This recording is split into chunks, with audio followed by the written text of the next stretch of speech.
Hello दोस्तों, आज मैं आपके सामने लेकर आई एक ऐसी लड़की की कहानी जिसने मोमबत्ती की तरह खुद को जलाकर अपने परिवार को रोशन कर दिया।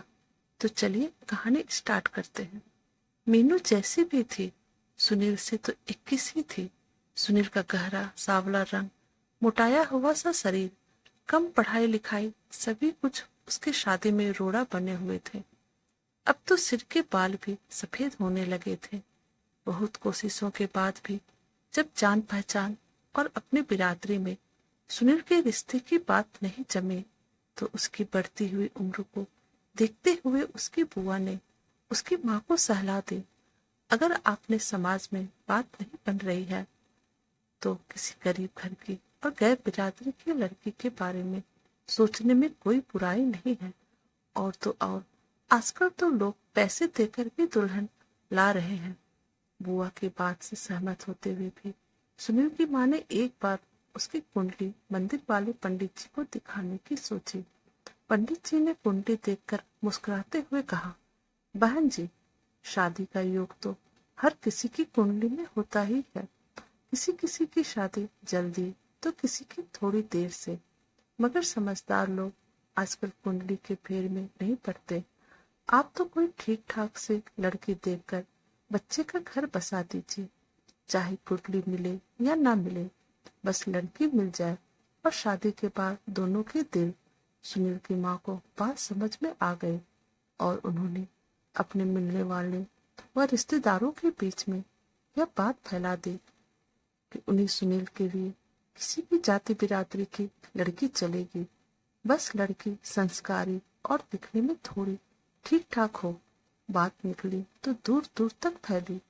एक दिन सुनील की माँ से मिलने एक व्यक्ति आया जो शादियां करवाने का काम करता था। उसी ने उन्हें मीनू के बारे में बताया और सुनील से उसकी शादी करवाने के एवज में 20,000 रुपये की मांग की। सुनील अपने माँ और बुआ के साथ मीनू से मिलने उसके घर गया। बेहद गरीब घर की लड़की मीनू अपने 5 भाई बहनों में तीसरे नंबर पर थी। उससे छोटा एक भाई और भाई से छोटी एक बहन टीना। मीनू की 2 बड़ी बहनें भी उसकी ही तरह खरीदी गई थी। 25 साल की युवा मीनू उम्र में सुनील से लगभग 15 साल छोटी थी। एक कमरे के छोटे से घर में इतने प्राणी कैसे रहते होंगे, यह सोचकर ही सुनील हैरान हो रहा था। उसे तो यह सोचकर हंसी आ रही थी कि कैसी परिस्थितियों में ये बच्चे पैदा हुए होंगे। खैर, मीनू को देखने के बाद सुनील ने शादी के लिए हाँ कर दी। अब यह तय हुआ कि शादी का सारा खर्चा लड़का का परिवार ही उठाएगा और साथ ही मीनू के परिवार को 2 लाख रुपए भी दिए जाएंगे ताकि उनका जीवन स्तर कुछ सुधर सके। 50,000 रुपया एडवांस देकर सुनील और मीनू की शादी का सौदा तय हुआ और जल्दी ही घर के 4 जने जाकर मीनू को ब्याह लाए। बिना किसी बारात और शोर शराबे के मीनू उसकी पत्नी बन गई। मीनू गरीब घर से आई थी, इसलिए सुनील के घर के ठाट बाट देखकर वह आश्चर्यचकित सी रह गई। बेशक उसका स्वागत किसी नववधु सा नहीं हुआ था, मगर मीनू को इसका ना तो कोई अफसोस था और ना ही उसके कभी इस तरह का कोई सपना देखा था, बल्कि वह तो इस घर में आकर फूले नहीं समा रहे थे। जितना खाना उसके मैके में दोनों वक्त बनता था, उतना तो यहाँ एक वक्त के खाने में बच जाता है और कुत्तों को खिलाया जाता है।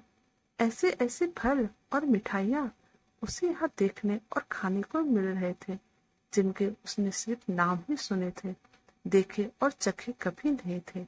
अगर मैं सुनील को दिल की रानी बन गई तो फिर घर की मालकिन बनने से मुझे कोई नहीं रोक सकता। मीनू ने मन ही मन सोच लिया कि आखिरकार उसे घर की सत्ता पर कब्जा करना ही है।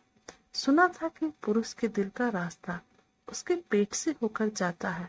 नहीं, पेट से होकर नहीं, बल्कि उसकी भूख की आनंदमय संतुष्टि से होकर जाता है। फिर भूख चाहे पेट की हो, धन की हो या फिर शरीर की हो, यदि मैं सुनील की भूख को संतुष्ट रखूंगी तो वह निश्चित ही मेरे आगे पीछे घूमेगा और फिर तू मेरा राजा, मैं तेरी रानी, घर की महारानी। यह सोच सोच कर मीनू खुद ही अपने दिमाग के दांत देने लगी। अपने इस प्लान के मुताबिक मीनू रोज दिन में 2 बार सुनील को आई लव यू का मैसेज भेजने लगी। लंच टाइम में उसे फोन करके याद दिलाती कि खाना टाइम पर खा लेना। वह शाम को सज धज कर सुनील को इंतजार में खड़ी मिलती। रात के खाने में भी वह सुमित को गर्मा गर्म फुलके अपने हाथ से बनाकर खिलाती थी, चाहे उसे घर आने में कितनी भी देर क्यों ना हो जाए, और खुद भी उसके साथ ही खाती थी। यानी हर तरह सुनील को यह महसूस करवाती थी कि वह उसकी जिंदगी में सबसे विशेष व्यक्ति है। और हर रात वह सुनील को अपने क्रियाकलापों से खुश रखने की पूरी कोशिश करती थी। उसने कभी सुनील को मना नहीं किया, बल्कि वह तो उसे प्यार करने को प्रोत्साहित करती थी। उम्र में छोटी होने के कारण सुनील उसे बच्ची ही समझता था और उसकी हर नादानी को नजरअंदाज कर देता था। कहने को तो सुनील अपने माँ बाप का इकलौता बेटा था, मगर कम पढ़े लिखे होने और अति साधारण शकल सूरत के कारण अक्सर लोग उसे कोई खास ताल्लुक नहीं दिया करते थे। वही उसकी शादी भी नहीं हो रही थी, सो सुनील हीन भावना का शिकार होने लगा था। मगर मीनू ने उसे यह एहसास दिलाने में कोई कसर नहीं छोड़ी कि वह कितना काबिल और खास इंसान है। बल्कि वह तो कहती थी सुनील ही उसकी सारी दुनिया है। मीनू के साथ और प्यार से सुनील का आत्मविश्वास भी बढ़ने लगा। मीनू को पाकर सुनील ऐसे खुश था जैसे किसी भूखे व्यक्ति को हर रोज भरपेट स्वादिष्ट भोजन मिलने लगा हो। एक दिन मीनू की माँ का फोन आया। वे उससे मिलना चाह रही थी। रात में मीनू ने अनिल की शर्ट की बटन खोलते हुए अदा से कहा, मुझे कुछ रुपये चाहिए, माँ ने मिलने के लिए बुलाया है। पहली बार जा रही हूँ, अब इतने बड़े बिजनेसमैन की पत्नी हूँ, खाली हाथ तो नहीं जा सकती ना। तो माँ से ले लो ना, सुनील ने उसे अपने पास खींचते हुए कहा। माँ से क्यों, मैं तो अपने हीरो से ही लूंगी, वह भी हक से। कहते हुए मीनू ने सुनील के सीने पर अपना सिर टिका दिया। कितने चाहिए? अभी ये रखो, और चाहिए तो कल दे दूंगा। सुनील ने उसे 20,000 रुपया थमा दिए और फिर मीनू को बाहों में लेते हुए लाइट बंद करके दी। मीनू 15 दिनों के लिए मैके गई थी, मगर 5 दिनों के बाद ही सुनील को उसकी याद सताने लगी। मीनू की सेहत भरी बातें और मस्त भरी शरारतें उसे रात भर सोने नहीं देती। उसने अगले ही दिन मीनू को तत्काल का टिकट बनवाकर आने के लिए कह दिया। मीनू भी जैसे आने के लिए तैयार ही बैठी थी। उसके वापस आने के बाद सुनील की दीवानगी उसके लिए और भी बढ़ गई। अब मीनू हर महीने अनिल से 10-15 हजार रुपये लेकर अपने मायके भेजने लगी। मीनू ने सुनील से उसका एटीएम कार्ड नंबर और पिन आदि ले लिया, जिसकी मदद से वह अपनी बहनों और भाई के लिए कपड़े, घरेलू सामान आदि भी ऑनलाइन ऑर्डर करके भेज देती। मीनू के प्यार का नशा सुनील के सिर चढ़कर बोलने लगा था। अब घर में मीनू का हुक्म चलने लगा था। बेटे की इच्छा को देख सुनील की माँ को ना चाहते हुए भी तिजोरी की चाबियां बहू को देनी पड़ी। सामाजिक लेन देन आदि सब कुछ उसी की सहमति या अनुमति से होता था। सुनील की माँ उसे कुछ नहीं कह पाती थी, क्योंकि मीनू ने उन्हें यह एहसास करवा दिया था कि उसने सुनील से शादी करके सुनील सहित उनके पूरे परिवार पर एहसान किया है। सुनिए ना, मेरी बड़ी इच्छा है कि मेरा नाम हर जगह आपके नाम के साथ जुड़ा हो। एक दिन मीनू ने सुनील से बड़े ही अपनेपन से कहा, अरे इसमें इच्छा की क्या बात है, वह तो जुड़ा ही है। देखो तुम मेरी अर्धांगिनी हो, यानी मेरा आधा हिस्सा। इस नाते मेरी हर चल अचल संपत्ति पर तुम्हारा आधा हक हुआ ना।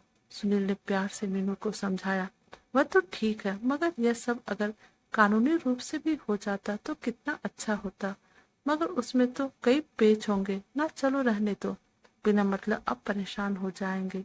मीनू ने बालों के लटों को अंगुलियों में लपेटते हुए कहा, मेरी जान, मेरे तन मन और धन सबकी मालकिन हो तुम। सुनील ने उसे बाहों में भरते हुए कहा, और फिर एक दिन वकील और सीए को बुलाकर अपने घर, दुकान, बैंक अकाउंट व अन्य चल अचल प्रॉपर्टी में मीनू को कानूनन अपना उत्तराधिकारी बना दिया। इधर एक बच्चे की मां बनकर जहां मीनू ने सुनील के खानदान को वारिस देकर सदा के लिए उसे अपना कर्जदार बना दिया, वही मां बनने के बाद मीनू के रूप और यौवन में आए निखार से सुनील की रातों की नींद उड़ा दी। सुनील को अब अपनी ढलती उम्र का एहसास होने लगा था। वह यह महसूस करने लगा था कि अब उसमें पहले वाली ऊर्जा नहीं रही और वह मीनू की शारीरिक जरूरतों पहले की तरह पूरी नहीं कर पाता। अपनी इस गिल्ट को दूर करने के लिए वह मीनू की हर भौतिक जरूरत पूरी करने की कोशिश में लगा रहता।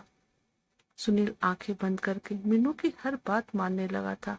मीनू बेशक सुनील की प्रॉपर्टी की मालकिन बन गई थी, मगर उसने भी अपने दिल का मालिक सिर्फ और सिर्फ सुनील को ही बनाया था। वह यह बात कभी नहीं भूल सकती थी कि जब उसके आस पड़ोस के लोग उसे खरीदी हुई दुल्हन कहकर हिकारत में देखते थे, तब वही सुनील कैसे उसकी ढाल बनकर सामने खड़ा हो जाता था और उसे दुनिया की चुभती हुई निगाहों से बचाकर अपने दिल में छिपा लेता था।